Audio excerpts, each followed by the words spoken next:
Hi friends, చూసారా prawns biryani ఎంత బాగుందో. ఎగ్జాక్ట్గా రెస్టారెంట్ స్టైల్లో వచ్చింది. టేస్ట్ కూడా చాలా బాగుంది.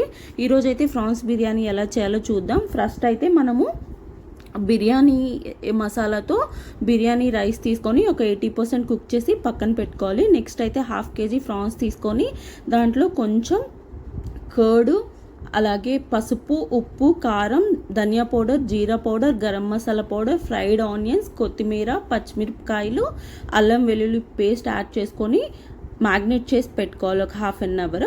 నెక్స్ట్ అయితే ఒక కడాయి పెట్టుకొని గీ యాడ్ చేసుకొని మ్యాగ్నేట్ చేసి పెట్టుకున్న ప్రాన్స్ యాడ్ చేసుకొని దానిపైన 80% కుక్ చేసి పెట్టుకున్న బిర్యానీ యాడ్ చేసుకొని పైన కొంచెం కొత్తిమీర, ఫ్రైడ్ ఆనియన్స్, అలాగే గీ యాడ్ చేసుకొని లో ఫ్లేమ్లో 20 minutes ఉంచితే మనకి ప్రాన్స్ బిర్యానీ రెడీ అయిపోతుంది. చూసారా ఎంత బాగా వచ్చిందో. ఇది చాలా ఈజీ ప్రాసెస్. ఎవరికైనా ఇంట్రెస్ట్ ఉంటే ట్రై